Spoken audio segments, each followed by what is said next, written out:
5. If you want to go on holiday, do you know what you have to do? You have to join one of the entourages for the G7. 4. I do think that future historians will look back in this and say this was the single biggest public health mistake possibly in all history. 3.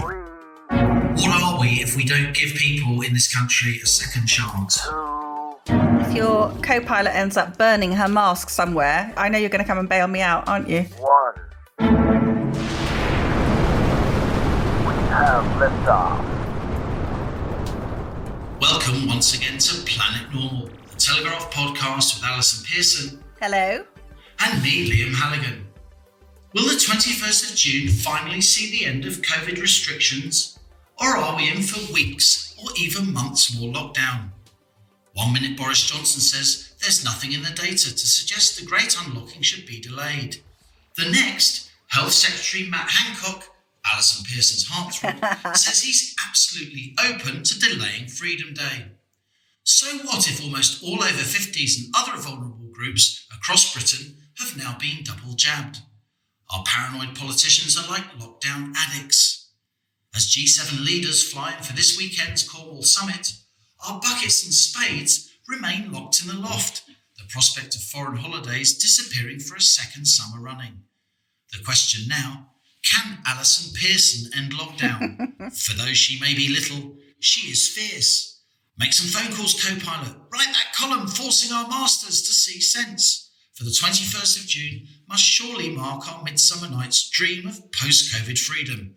Lord, what fools these politicians be. And how, co-pilot? Oh, my goodness.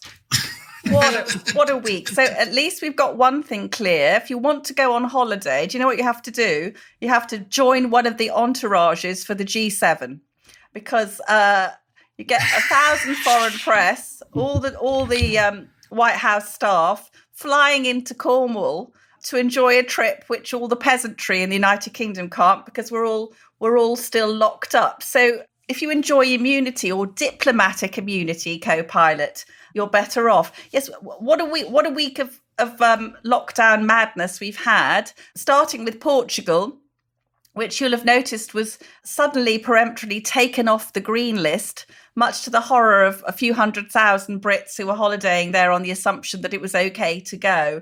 And a story that caught my eye, Liam, was that Michael Gove and his son went to the Champions League final in Porto in Portugal.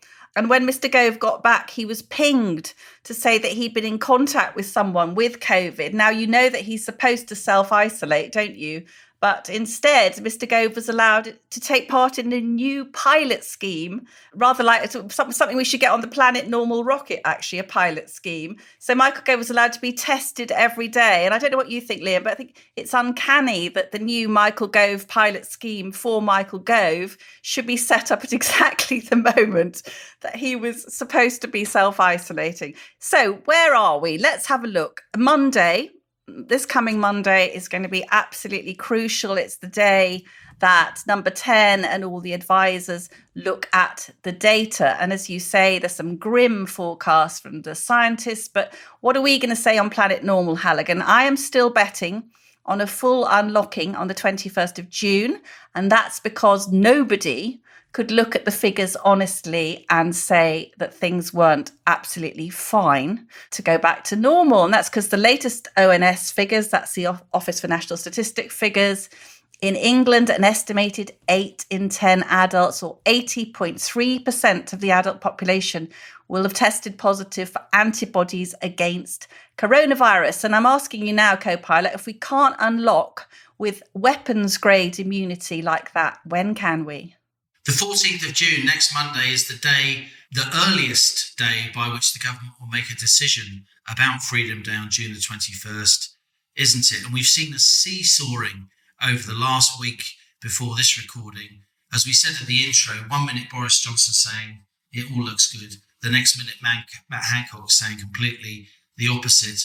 There is a flare-up of COVID cases, high percentage increases, but from a very, very low base. Particularly in the northwest of England, we've seen surge vaccinations going on. We've seen a higher take-up of vaccines among some of those vaccine-hesitant communities. But crucially, as you've been stressing for weeks now, the link between cases and hospitalizations and deaths does seem to have broken by the vaccine. And I think I certainly hope you're right, and June the 21st does lead to a significant easing of anti-COVID restrictions, because I think if there isn't a significant easing, and I don't want this to happen, I'm just suggesting that it might, I think you're going to see a lot of sort of soft civil disobedience. I think it's going to be extremely tough to police this situation.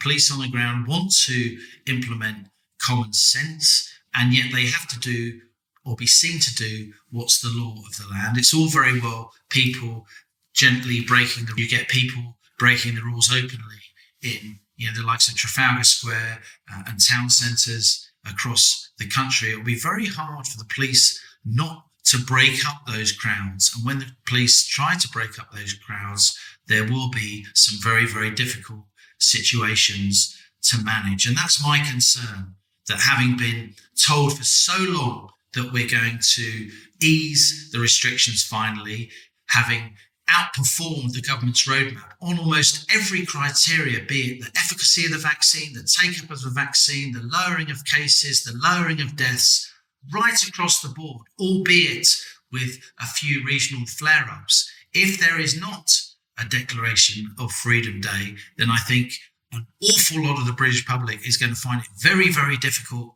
to understand why. And a small proportion of the British public, the vast majority, will remain completely law-abiding. Of course, that's what makes Britain the country that it is. But a small but significant proportion of the British public may well say, you know what, I've had enough of this. That's right, Liam. I think when I've been talking to people this week, I think the general view tends to be, I'm done. We've been pretty good, haven't we? We've gone along with rules, quite a few of which I find very silly and not really anything to do with health and safety at all. But we've swallowed it. I've gone on the record as saying that I won't be wearing my mask after the 21st of June. And that's not because I want to break the law. I'm just not going to go into restaurants. I'm not going to go into any place which requires me to wear a mask. And that's going to be your co-pilot's little bit of civil disobedience. We'll come on to a bit of an update from George later about the situation in hospitals. But I thought it would be good to remind ourselves today, Liam, what Boris Johnson said to Parliament when he first announced the roadmap. He said, Britain and the world will not eliminate COVID, and we cannot persist indefinitely with restrictions that debilitate our economy, our physical and mental well-being, and the life chances of our children. And that is why it is so crucial that this roadmap is cautious but irreversible. We're setting out on what I hope and believe is a one-way road to freedom. And that road ends on June the 21st. And something which has, I think, really cheered everybody up this week. You'll have seen in the Telegraph, Liam, that Andrew Lloyd Webber, the great composer and impresario, has said that Boris Johnson will have to arrest him if he wants to stop his new show opening on the 21st of June. Lord Lloyd Webber has pointed out that theatres are under acute financial stress. His new musical Cinderella is opening, and it has no chance of recouping its £6 million budget if social distancing is still in place. And Lloyd Webber has threatened the government with the mother of all legal cases if it doesn't allow large events to go ahead. And there are going to be a lot of brides and grooms around the country who are going to be cheering Lloyd Webber on as well. So Liam, the question I'd say to you is are Matt Hancock and Chris Whitty going to play the Ugly Sisters? Or will Boris get down on one knee? Is Boris going to get down on one knee, give us our shoe back and say, you shall go to the ball? Sensible countries, France, the United States, Joe Biden's just flying into Cornwall for the G7, Germany, all these countries, if you are double jabbed, you can travel anywhere and you don't have to quarantine, Liam. It's not very hard, is it? People realise that the economy's got to get back on its feet. And I think there's a lot of displacement going on with these politicians. It's probably quite nice in a way, isn't it? You know, keep everyone on tenterhooks. While all this lockdown is still going on, they don't really have to face up to the truly grim consequences of what's going on elsewhere. I just wanted to mention briefly, so this is something I've been delving down into. Here comes the week's Velma moment. Here we go. Scooby-Doo. I was just thinking, actually, that to newer listeners to Planet Normal, the reason that Liam makes that strange noise when I say the word Velma is because we were both fans as children of Scooby-Doo. And I always wanted to be Daphne, who is the glamorous blonde. But tragically, I seem to have been cast as the Velma, who is the stats monitor with the thick bottle bottom glasses. You wanted the white jumper. high gloss thigh boots, didn't you, of Daphne? Not the thick Coke bottle glasses and the orange itchy roll neck of Velma, the Brady one. But Allison, there's plenty of Velma about you, and I say that as a compliment. Well, I'm afraid it's been forced on me, Liam, this last year. Anyway, so in the past, we've had a friend of Planet Normal, Charlie Robinson, a scientist, has helped me, as you know, with a lot of the data. And this week, Kate Robinson, who is Charlie's daughter, Kate's just 14 years old, but already a whiz at maths and data analysis. And I asked Kate to have a look at this crisis that's been almost completely hidden from view, which is excess deaths in the home. Now, listen to this, Halligan. This is extraordinary. So between week 11 of 2020, that was around mid-March last year, and week 20 of 2021, that's around late May, we've had 58,791 excess deaths in the home. That's a huge number above the 5-year average. So lockdown has meant that around 900 people every single week have been dying at home who wouldn't normally have died at home. And worryingly, Liam, this is still going on. In the most recent week, 8th of June, there were 582 excess deaths in the home. And we've had a flood of correspondence, haven't we, from medical staff saying people are still too frightened to go to the hospital, even if they're very ill. And we know why that is. And that's because they know that once they're in the hospital, even if there's no COVID in the hospital, in most areas of the country now, there's no COVID, they still won't be able to see friends and family. So they prefer to die in pain at home. So I would say those bans on visiting need to be lifted immediately. And they are also not able to access healthcare. And this has been a perennial theme on Planet Normal, hasn't it? They cannot see a GP. They cannot get an urgent referral. So I predict, Liam, that this is going to be a huge story, the vast number of excess deaths in the home. But just very quickly, just to come back to this deadline. So I asked George, could you just quickly tell the listeners who George is? So George is a senior source within NHS England. He or she, we don't disclose, has full access to the internal data. We're confident of the authenticity of George's statistics, which is why we report them on Planet Normal. But we can't independently verify them because, by definition, George gives them to us before they're published, if indeed they're published at all. Yes, so we're very lucky to have these hot off the press figures. And George is telling us that there were, this week, 847 COVID inpatients in English hospitals. It's a very slight increase over the previous week. But as George said, we're still talking about a minute fraction of the population of over 58 million in England. Over the last 7 days, there was an average of about 100 new admissions, but 50 of those were actual admissions with COVID, but half were patients who tested positive for the virus once they were in hospital with another illness. And the 6 hospitals with the most COVID patients, no surprises there, Liam: Manchester, East Lancashire, Blackburn, Burnley, Bolton, Salford, Bedford and Southampton. But I think the main point, something that listeners would be really interested in, the main points to note, George says, are the dramatic shift in the age breakdown of patients. As little as 2 months ago, the majority of COVID inpatients were in the 65 and over age bracket. Since the middle of May, the proportion of over 65s in hospital has fallen to only a quarter of the daily total. The over 75s now account for around just 1 in 10 of all inpatients. And don't forget, as George said, the overall numbers are tiny. Anyway, it's a very, very tiny number of elderly people in the hospitals now. And the good thing about this is that the 18 to 44 age group, where we've seen the big increase, are statistically much less likely to get a severe version of the virus and require treatment in ICU. And these, Liam, are also the later groups for vaccination. So this proves, guess what? The vaccine is clearly working to protect the age groups that have been vaccinated.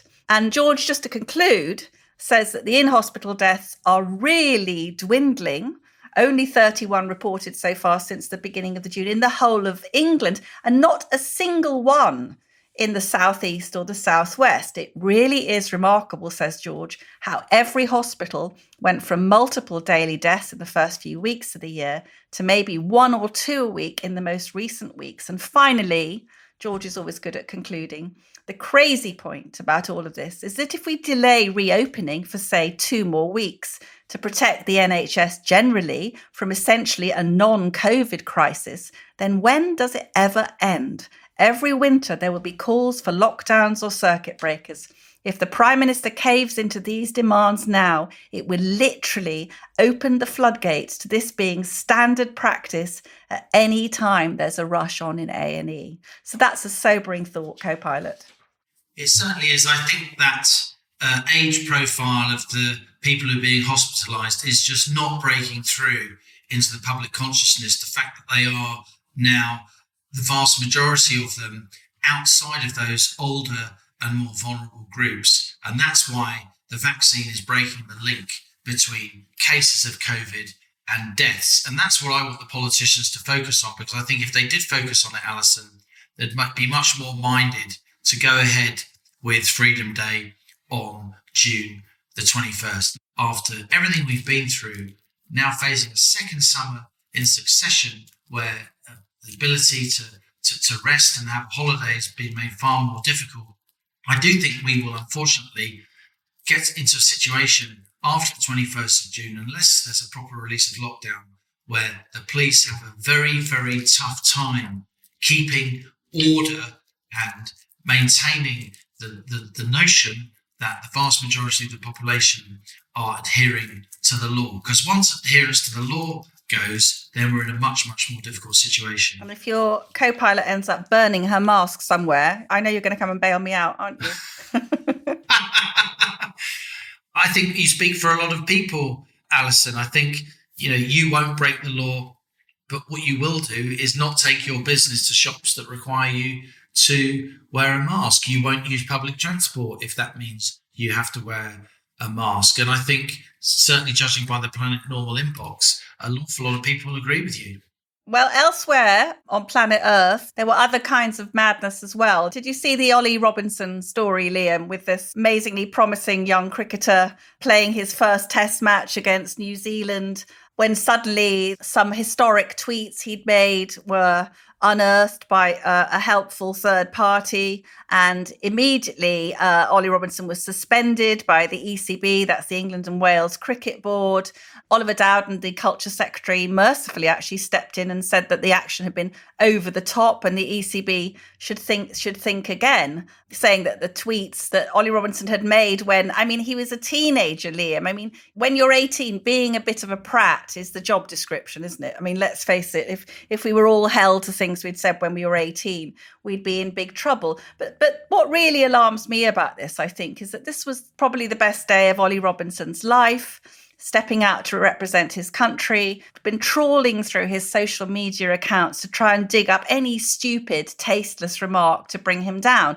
And for me, that is the morally abhorrent action. Forget what this guy said. That's the morally abhorrent action. And institutions like the ECB are also to blame. They are so keen to signal their progressive credentials that they don't stick up for decency and for normal people. And they buckle almost immediately to the pitchfork-wielding mob. And it really only encourages them. And what I feel, co-pilot, is this: we have got this vengeful culture, so unforgiving, so lacking in nuance. And to me, it feels utterly un-British. What do you think? No, I think it's very worrying when stuff you said when you were 18 years old is used against you. Obviously, you said stupid things and offensive things, but is there ever going to be any forgiveness? What do the Pitchfork Brigade want? Do they want him never to play for England again? Surely that's not the way to bring unity and end division in the UK. I must say, the England cricket team has been a model of diversity over the years for a sport that's pretty connected with, the elite, if you like, and very well-heeled schools. Think of Nasser Hussain's fabulous cricket captaincy. Think of, Jofra Archer, the current strike partner for Ollie Robinson Yes. in among Britain's fast bowlers. We've had some fabulous Asian and black British players who have been cheered to the rafters by predominantly white, it must be said, English cricket fans. So this is clearly a sport that is doing well with diversity, has some way to go, being a bit more socially inclusive, I would say. Cricket's brought women into the game and young girls. Fabulous explosion in that direction in recent years. But to treat a young guy like this, who was clearly showing contrition, he clearly knows he made a mistake. He's clearly giving a really heartfelt apology with no sense of contextualizing or trying to make excuses for himself. He said what he did was wrong, and surely it's time to move on. And you got Oliver Dowden, the Culture Secretary, saying that the ECB are over the top. And you've got Boris Johnson too, rightly, I think, saying that the ECB is over the top. And yet, I'm sure they'll be chided for saying that. We don't have the same issue with race that the United States, unfortunately, has. We don't have the deeply traumatic history and scar across our society that America has. An economy originally built on domestic slavery. We don't have that. And I would say a huge number of British immigrant communities would agree with that. That's why it's such a popular place to come and make your life, because it is broadly a very tolerant place. Of course, there are bad apples. Of course, there are morons. And when Ollie Robinson was 18, he was a moron. And clearly, when kids are 18, they do stupid things. But I don't watch him speak to camera and think that he is somebody who still holds those views. On the contrary, I see a young man on the brink of a world-class cricket career who is deeply sorry and should be given a second chance. What are we if we don't give people in this country a second chance? Absolutely. That's what I mean. We've become very vengeful. And this is what's happening now with this booing of football players taking the knee. We've got the European Championships coming up. This very, very ugly row is brewing. And we had Gareth Southgate, who I rather admire. I think he's a very good bloke. But saying this week in a kind of open letter that football players have a duty to interact with fans on issues such as racial injustice. I mean, I don't know about you, Liam, it made me feel very nostalgic for the days of Gaza crying. Yeah. You were a very great sportsman in your youth. You enjoyed rowing and football and all those things.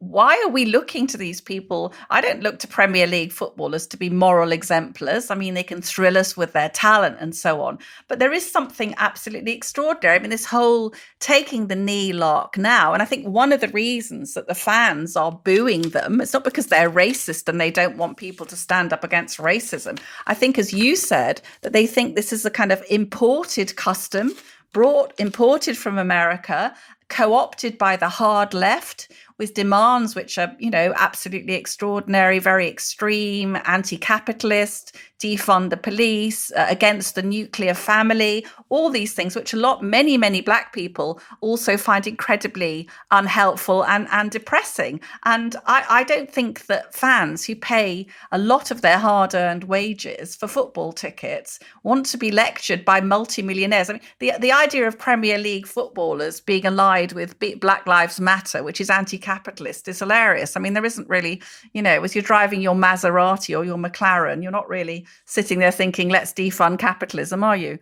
I think football has got a problem in this sense. When I was a kid and I went to watch football in the late 70s and more into the 80s, some of the chants at Black players, fabulous players like Luther Blissett, Laurie Cunningham, absolutely terrible. And even into the more modern day, absolutely terrible. Football has rightly had a kick it out campaign that's been very, very successful.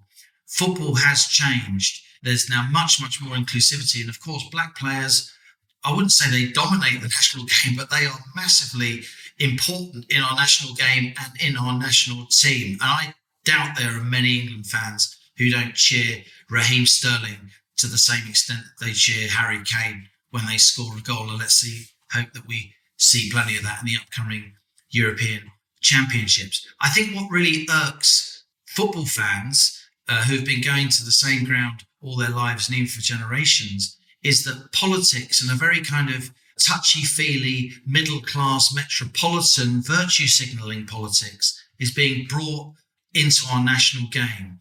And that's what they don't like. They don't like being preached to, and they don't like their players carrying out an action which is basically, as you said, imported from the United States, which is a very, very different situation. And I think actually what Gareth Southgate has done, I think it was well meant, and he wrote a very interesting and well put together letter. But I think in constantly pushing this, he is being divisive. I think he's pushing the point so far that it's really getting up the noses of lots of football fans. And I think we should move on from this symbolism, which many, many people find disturbing and unhelpful. Now, co-pilot, I think listeners might think that Liam sounds a bit different today, a bit echoey, a bit as though he's coming from Mars today in the rocket. But you are actually, I can exclusively reveal, in the GB News studios, GB News, new channel, exciting, launching on Sunday night, and with amazing names: Andrew Neil, Alistair Stewart, Michelle Dewberry, Gloria Di Piero.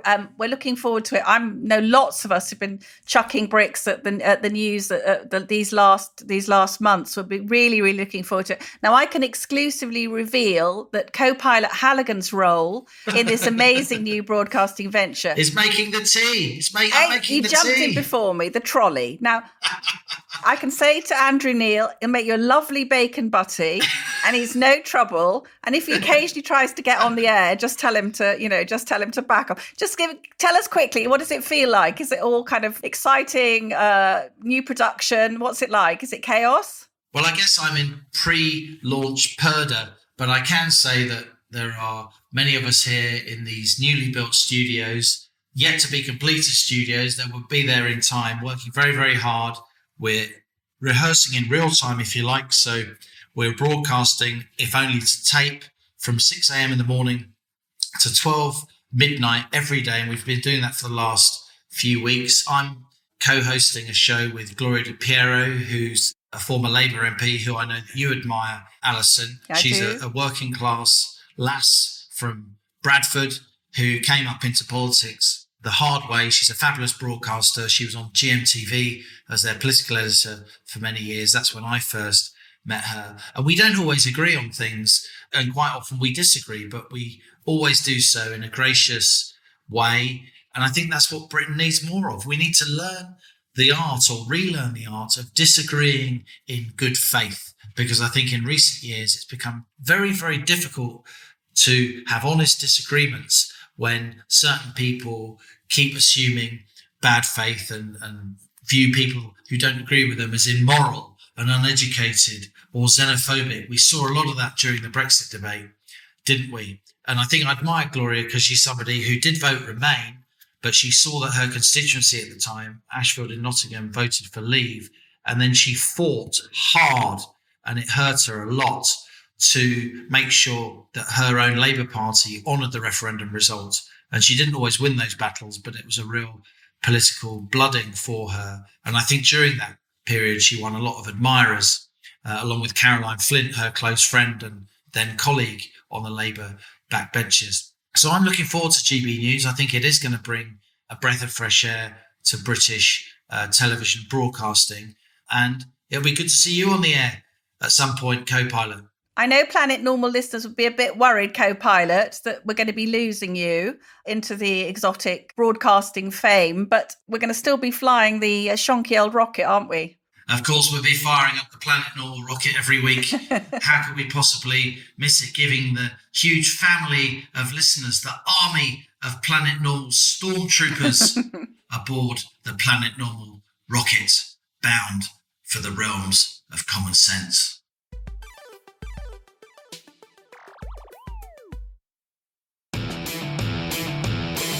Hello, Brian Moore, the former England hooker here. The Lions is back, and so is my podcast, Brian Moore's Full Contact. Ahead of the tour of South Africa, I'll be reliving great rugby moments with Lions legends like Sir Ian McGeechan, Alex Corbisiero and John Schmidt. Can't nab a front row seat this year, but with our podcast, you just don't need one. Search for Brian Moore's Full Contact on your podcast app, hit subscribe, it's all free, and make sure you don't miss it.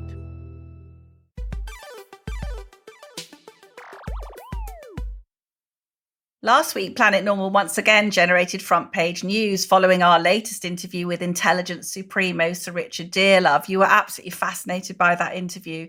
The former boss of MI6 has long asserted that COVID was created in a lab in Wuhan and then escaped, a view which was once dismissed as outlandish, but now increasingly seen as more likely. You can catch up with both of Richard's interviews from last week and June 2020 on our Planet Normal archive. So who have you got for us this week, Liam? Well, our Planet Normal Stairway this week, Allison, is equally distinguished. Dr. Jay Bhattacharya is Professor of Medicine at Stanford University in California, and he has a PhD in economics, also from Stanford. Dr. Bhattacharya was born in India, raised in the US. He's published dozens of articles in peer-reviewed scientific journals, and he has impeccable academic credentials. But Dr. Bhattacharya's reach goes way beyond the ivory tower, because, of course, he wrote the Great Barrington Declaration, published in October 2020, which called for an end to economy-wide lockdowns, arguing instead for a more age-stratified approach to lockdown. Along with co-authors Dr. Sunetra Gupta of Oxford, another Planet Normal Stairway of the past, and Martin Koldorf of Harvard, two other world-class academics, by the way, Bhattacharya, he's been smeared and abused by many other scientists for suggesting that economy-wide lockdowns do more harm than good. And I started by asking Dr. Bhattacharya why he co-authored the Great Barrington Declaration in the first place. Our main goal was to change the disastrous lockdown policies that we've been seeing used to address the epidemic. And we've all of us forecasted that there would be a second wave upcoming in the fall. And what we were afraid of, and which actually came to pass, is that countries around the world would rely on lockdown as opposed to more tried and true pandemic approaches to address the problem. So our goal was to change that policy, to tell people that there was an alternative, focused protection of the vulnerable, over and above lockdown, which has basically failed to protect the vulnerable and also caused enormous collateral harm. So broadly speaking, the Great Barrington approach was and is an age-stratified version of lockdown where you help older people and other vulnerable groups, whatever their age, to lock down. You provide them with financial resources, with logistics to support to do so. Now, you're a professor of medicine at Stanford. You got a PhD in economics from Stanford. You got 4 degrees from Stanford. You've published dozens and dozens of articles in peer-reviewed scientific journals. And your fellow co-authors of the Great Barrington Declaration are equally distinguished. And yet the response to what you did from academic colleagues and the broader scientific community, there was tremendous pushback, and worse, wasn't there? There really was. And I was actually, frankly, surprised by that. I did expect it to have some pushback. That is completely fair. Some of the most vocal parts of the scientific community, including those that in control of the policies in the US, UK, and many other places, they have a vested interest in saying that the lockdowns were the right approach from the spring of last year in the summer. And so I did expect some pushback. But what I more broadly expected was engagement by public health officials, by the scientific community at large, to think about mechanisms to protect the vulnerable. I mean, that's just such a standard part of public health. You identify a vulnerable population and you think of creative ways to protect them, to give them tools so that they can avoid disease, that can stay in good health. That is standard public health. And instead of that engagement, we got some, but for the large part, instead of that engagement, what we got was smearing, mischaracterization. I mean, Dr. Tony Fauci of the National Institute of Health, he actually said that we were in favor of a let it rip strategy, which is the very opposite of the strategy we were proposing. We don't want to let it rip to the population. What we want is focused protection of the vulnerable. You know, the irony is that when the vaccines came out, many countries and many states in the United States adopted a focused protection strategy. Who got vaccinated first? Well, it was the vulnerable, the people that are oldest, and people who cared for the people that are oldest. That's a focused protection idea adopted by countries as soon as the vaccine came out. But why couldn't we have done that before, in the sense of, like, let's think of strategies to protect the vulnerable? Instead, we said, let's rely on lockdown to protect the vulnerable. Somehow closing down schools will make sure that people living in care homes don't get infected. And of course, that's failed. It's failed everywhere it's been tried, and it's caused enormous harm. I mean, how surprised are you, Dr. Bhattacharya, that the Western world has grabbed a pretty medieval version of how to manage a pandemic, just lock everything down, rather than a more nuanced, age stratified approach. It was maybe forgivable before we knew what COVID was, but pretty early in this pandemic, early spring or mid-spring 2020, we knew, didn't we, that it almost entirely scored fatalities among older and vulnerable groups. How did we end up adopting such a blunt, full lockdown approach? Yeah, I mean, I think even to this date, it's 80% of the deaths have been come above people age 65 and above. I mean, I've mulled over this. And of course, now there's actually an academic literature around trying to answer that question. I think the main answer is that people looked at the Chinese experience of the virus, and they looked at the Italian experience of the virus, and they compared them. From the early days. Of course, China was the first, and then Italy was the second country to get hit, and it gripped the attention of the world. And the Chinese experience of the virus looked like it had been successful. The Chinese locked people in their homes, sometimes barring the doors. They forced quarantine people. They did all kinds of draconian things. People looked at this Chinese response and said, oh, look, they got rid of the virus. And then they compared that against the Italian response, a much less draconian, although still quite draconian, I'd say, policy of lockdown, and said, look, that failed. And in that comparison, they said, well, we also better adopt this draconian policy. But how do you adopt a policy like that in the context of a democracy? How do you adopt a policy like that in the context where you still need people to make and serve food, grow food? You still need people to do deliveries. You still need people to care for older people. You still have, what we call them a class of essential workers. Society still needs to go on. It's not actually humanly possible for us to stay apart from one another, every single individual for months on end. It would end civilization for that to happen. But so civilization doesn't end. Instead, what happens, the actual practice of a lockdown is a class of people, a small class of people, relatively well off, have jobs that can be done remotely. Well, those people, they can be protected while the rest of society has to face the harms of the virus, whether they're vulnerable or not, whether they're high risk or not. That's the actual practice of lockdown. Lockdown is trickle-down epidemiology. It's essentially focused protection of the rich. It's really incredible to me to watch the failure of this strategy so evident, and yet much of the scientific community remains attached to it. What do you think future historians will say, Dr. Bhattacharya, when they look back and they see people like you being chided, insulted, smeared? You can look after yourself, of course, but the throwing out of decades, centuries even, of scientific progress and endeavour, reaching for basically a medieval full lockdown solution.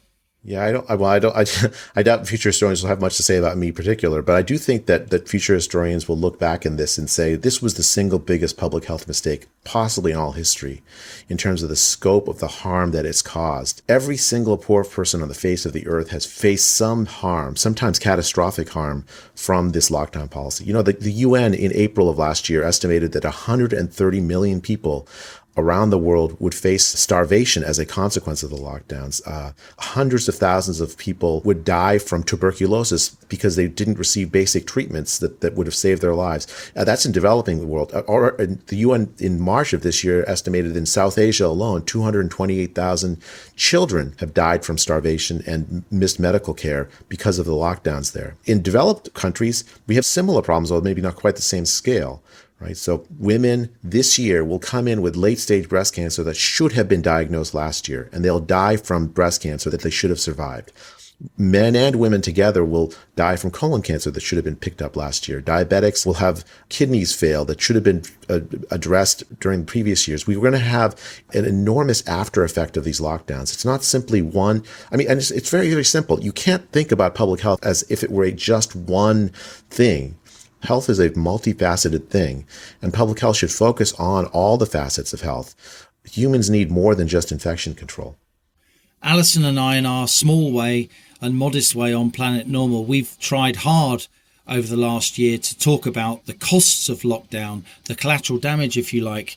And you are now a leading light in what's called the Collateral Global Project, where you're trying to collate, analyse and disseminate this sense of the cost of lockdown. Do you think now that lockdown cure is worse than the COVID disease itself? And if so, how long has that been the case, where lockdown is costing more lives than it's saving?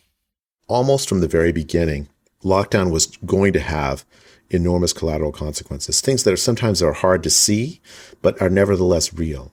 Right. So I'll just give you one thing that's small, but it's actually not small. Right. In the United States, the rate at which reported child abuse dropped last year. Well, why is that? It's because much child abuse is identified in schools. Yeah. Well, the schools shut down. The child abuse reporting shut down, but the child abuse didn't. Children who were abused couldn't get the help they needed because they weren't in places where other adults could identify the abuse. Domestic abuse, same story. The skipped medical care, all of those kinds of harms, I think even from the very beginning were going on, and yet we closed our eyes to them because we were so scared about the virus and so enamored with this idea that the lockdown could stop the virus, which evidently hasn't. So I think to answer your question, I think from the very beginning we were starting to see this collateral damage. And this Collateral Global Project, our goal is to document the scientific literature that's now started to come out on this and just tell the story. There's some things that maybe lockdown, I think there's been some folks who've argued that the lockdown could have had some environmental benefits because it reduced the amount of people driving and things like that. That's possible. We'll document that as the scientific evidence comes out. But on the whole, I think the harms of the lockdown are orders of magnitude worse than whatever we putatively gained from the lockdowns in terms of virus control, which I think is not very much. Now, the US is, of course, a real powerhouse of scientific research, not least because of all the fabulous universities that you've got there. But also it's an interesting lab, isn't it? Because some states have lockdowns to different extents than other states. And do you think it's right in saying that the Florida governor, Ron DeSantis, has been vindicated? In Florida, of course, there are a preponderance of older people, a lot of retirees. But Florida's death rate among seniors, as you say in the States, is about 20% lower than California's and 50% lower than New York, even though Florida has had much less of a lockdown than those two other states. I mean, I'll just give you something that's striking. In California, we have Disneyland, which has been closed basically since the lockdown started last year. For almost more than a year, it's been closed. Florida has Disney World, which has been open since last summer, fully open. And yet, Florida has had better COVID outcomes. Even though they have an older population, their older population actually has been protected because the state worked very hard to protect them against exposure to the virus. And once the vaccines came in, unlike California, my mom lives in Southern California, she didn't get the vaccine until late March. She's over 80.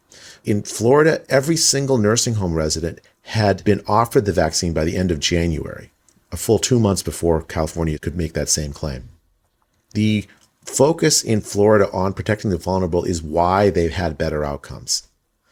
At the same time, they didn't shut the rest of their society down, and so they've had lower excess mortality among young people compared to California. From a public health point of view, the lockdowns have been disastrous for the young and also disastrous for the old. And the Florida-California comparison, California where I live and Florida in the state where Governor DeSantis has basically followed a focused protection approach, shows what can be accomplished if we just stuck to our old pandemic plans. Now, you were born near Calcutta, Dr. Bhattacharya. You've lived in the States since you were a small boy. You remind me, if I may say so, of the great Nobel Prize-winning economist Amartya Sen, having been born in India, but making much of your career in the Western world. To what extent, as the fact that you are from India, you still have lots of family in India, you are a kind of bridge in many ways between the emerging markets and the Western world.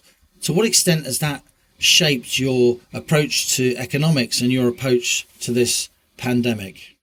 Well, first of all, I'm flattered by the comparison. It's certainly unwarranted. Professor Sen is an amazing economist. For me, it's my background and my family members that I have in India have given me firsthand experience, a view into what life is like in a country that is not rich. I grew up in a rich country, the United States, but I've seen from the lives of my cousins, my uncles and aunts, what life is like in a place that doesn't have the same set of resources as the United States. And it's been fundamental for me to understand that the sort of pieties and norms that we think of as the right thing in the United States don't always carry over to the rest of the world. And so as an economist, I've worked very hard to try to have that broader view. I mean, I'm not necessarily always successful, I think, but I try my best. As an economist who does keep eyes fixed firmly on both the developing and the developed world, to what extent do you think the West can morally defend itself when politicians are saying we should now vaccinate children in the West rather than making vaccines available to vaccinate older, vulnerable adults across the rest of the world? It makes no sense. It makes no sense both if you're talking as an economist, there's a notion of pro rata improvement. You can make people better off, everyone better off, right? So children actually are not at very high risk from COVID. They face vanishingly low risk of mortality relative to older people.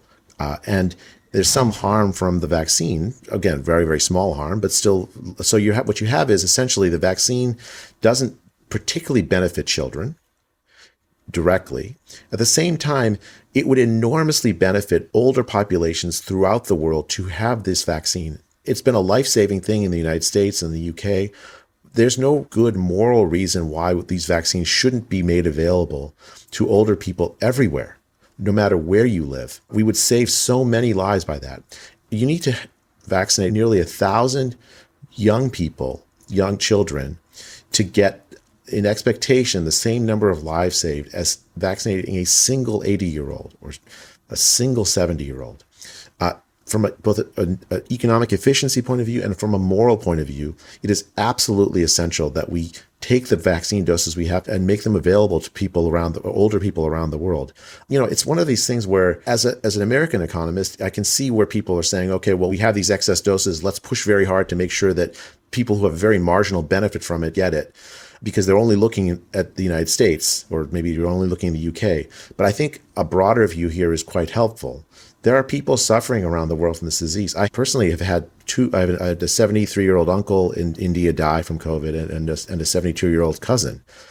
The vaccines, had they been deployed in a focused protection manner in India, would have saved so many lives. Give me one word that describes the Western morality of vaccinating our children before we're vaccinating millions, tens of millions, hundreds of millions of older, vulnerable people in other countries. It's can only get one word: utterly immoral. That's two words: immoral. You can have two words. That's fine. It's just wrong. Here in the UK, our own Health Secretary Matt Hancock says he's, quote, absolutely open to delaying the 21st of June. That's the day when we're meant to have a full easing or a near full easing of lockdown restrictions. And yet the UK, of course, is a global exemplar in terms of our vaccination programme. Almost all our over 50s and other vulnerable groups have now been double jabbed. What's your response to what Matt Hancock is now saying? Do you think politicians have become addicted to lockdown? They have. But the problem is the lockdowns themselves are harmful. Now, if somehow the lockdowns could have actually eliminated COVID and saved us the 3 million deaths worldwide that we've had from COVID, it's possible that they might have been worthwhile. But it wasn't feasible even from the beginning to think that they would. And they very clearly haven't. At this late date, to say the lockdowns are in the feasible set of policy is completely irresponsible from a public health leader. And I think for the UK especially, which has done such a great job vaccinating the older population, protecting them against severe disease and outcomes. I heard that earlier last week, there was 0 COVID deaths reported in the UK. That's an enormous success. I think the government should declare victory and move on. And yet they're not, are they? It's almost as if our politicians here in the UK, and obviously we're not the US, but people watch what the UK does, right? We're an important country, and we've led the world in terms of our vaccine rollout. It's almost as if our politicians are denying the success of lockdown because no one wants to make the call, let's go for it now. Let's free up society, let's free up the economy, and let's learn to live with this thing. It's a strange kind of vaccine denial, actually, if you think about it, because the vaccines have been so successful in reducing death and mortality because they've been employed in this sort of focused protection kind of way in the UK. And instead what you get is panicked fears about the potential variants coming in, Indian variant, Brazilian variant, what you name it or whatnot. And instead of like looking at the data, which show that you name the vaccine that's been used in the West, at least, they protect against severe disease and death, no matter what the variant, that's been true. And instead of telling people, look, if you have the jab, you're protected against these things, let's just open and let's stop harming people with the lockdowns. Instead of just saying, let's declare victory, which is really what they ought to do, they're still trying to panic the population, which, I mean, is an irresponsible public health thing to do, even for a few minutes, certainly for more than a year. And Dr. Bhattacharya, finally, you've told Allison and I that you always loved maths and science as a kid. You were drawn to medicine because it seemed to you then and now as a great way to use science for a real purpose. Obviously, science has done brilliantly to create these vaccines and help get them distributed. But do you think the reputation of science more broadly has been damaged during this pandemic? I do. I agree with you about the success. The vaccines are an enormous success. But at the same time, the cornerstone of science, which is the ability to discuss openly the evidence without fear of censorship and smearing, that's been harmed, of course, by non-scientists, but also by scientists themselves, who have essentially many scientists tried to shut down debate as opposed to keeping open debate. That's harmful to the reputation of scientists, and it'll take a long time to repair, I'm afraid. Dr. Jay Bhattacharya, what an honour to have you on Planet Normal. Thank you so much. I appreciate the conversation. Gosh, Liam, what an impressive man he is. I love the way he just casually combines being a world-class economist with being a world-class medic. An amazing man, and speaking his own, very profound scientific truths there, and yet having found himself reviled, such an incredibly, polite and clearly decent man, reviled for holding these views that a particular kind of protection of the vulnerable population would have been better than the blunt instrument of lockdown.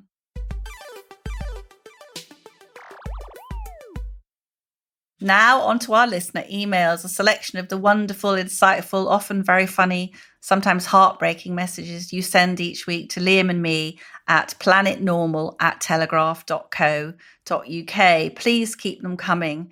We really rely on them, and we're putting together really good stories and cases for change based on your emails. This week, Liam, we've had a huge number from people working in hospitals and elsewhere in the medical profession. Some extraordinary things, actually. This is Penny. I work in A&E as a receptionist. From the moment that the pandemic hit, we have been the gateway for COVID patients into the hospital. We didn't have the luxury of closing our doors. We had to don PPE and just get on with it. Most of us doing jobs we were not employed to do, but recognising it was exceptional circumstances. We rolled up our sleeves quite literally and got stuck in. Having got through such a tough period, it would have been nice to catch our breath before the onslaught of patients with other non-COVID related problems. But because GPs are still hiding behind closed doors, that has not been possible. If I hear one more person say my GPs are too busy, or I couldn't get through to the GP, or the GP receptionist said just go to A&E, I will scream. The staff in A&E departments across the country are at breaking point. I no longer love my job. Our stress levels are sky high, seeing even more patients than pre-pandemic, yet we all have so little left in our tanks to give. Patients' frustration at the current situation is generally taken out on us in A&E because they can't get through to their GPs, or they are being diagnosed over the phone and not being seen in person. The fallout from this is going to be far worse than the actual pandemic, and something has to change before staff are completely burnt out. Thank you for listening. Well, Penny, we've been hearing a lot of that, haven't we, Liam? We have indeed had so many emails along the same lines, not to take anything away from the strength of Penny's emotion on that, but just to reassure her and others that you are not alone. Many, many people feel the same way. This is from Millie, a Planet Normal listener who's just 25 years old. Thursday's become my favourite day of the week for the past year, thanks to you and your wonderful podcast, which has kept me, in brackets, almost sane. I was living the dream working as long-haul cabin crew for an international airline until I was made redundant due to travel restrictions forcing my airline to cease trading. I felt utterly lost since. I feel like as if my chosen career and lifestyle have been torn away from me so unnecessarily. I can't work from home. I despair when friends or relatives say, "You'll be flying again soon," as the latest announcements about the ridiculous green, red and amber countries come out, as well as the latest variant, pushing my chances of doing a day's work in my chosen profession further away. I recently had to walk out of a pub when I overheard a group of retirees ranting about how selfish people are for wanting to go abroad on holiday. But how selfish is this view for the millions of people in the travel industry who are out of work and out of pocket? I know pilots who were once on extremely good salaries being turned down for supermarket jobs and losing their homes. I can't wait, says Millie, until we're travelling again, so holidaymakers, people working in the industry and the UK economy can reap the rewards. Keep up the great work on Planet Normal. Well, Millie, we've had a number of emails very similar. And how dare people say it's selfish for people to want to travel when one of our great industries is tourism, is supported by travel. Just from me, a couple of reviews from Apple iTunes. Fantastic podcast, says Linda. Just finished the ironing, listening to Planet Normal. You're brave journalists and brave astronauts. Carry on podcasting. And this is from Mrs. B, also on Apple iTunes. Before I reclaim my social life as we slowly inch along the roadmap, the highlight of my week is cleaning the bathroom while listening to Planet Normal. I've laughed, cried and got angry along with Allison and Liam since the very first episode and haven't missed one since. I feel you've both become wonderful friends. In fact, I now tell my husband I'm going to listen to Allison. Sorry, Liam, but I'm a middle-aged woman with some Welsh heritage who has anger issues with the orthodoxy, so she speaks to my menopausal. Do leave a review. Help the Planet Normal family to grow. Thanks to Mrs. B for that one. Well, yes, menopausal Welsh women cleaning bathrooms and finding great pleasure and satisfaction in bathroom cleaning, I can tell you. And that's it from Planet Normal for another week. As we leave our sanctuary of sweet reason, our flying refuge of reasoned views. Email of the week, it's my call, and it's Millie. Yeah. Millie, send us your postal address, and you will get a coveted Planet Normal mug. You may not be able to fly for now, but at least you can drink your tea knowing you have one of the rarest cups in the universe. And flying aboard our imaginary rocket, Millie. Liam and I will be responding as normal to your comments on the Telegraph website on Thursday morning, the day this podcast is released, between 11 a.m. and 12 noon. And we'll put the link to that article in the description notes to this episode, or just go to telegraph.co.uk and look for the article labelled Planet Normal. And as we speed away from our beloved Planet Normal and the madness of planet Earth comes back into view, thanks as ever to our producers Louisa Wells, Isabel Bouchard, Elliot Lampitt, and our editor Theodora Laludis. Stay safe and stay in touch with us and with each other. Until next week, it's goodbye from me. And it's goodbye from him.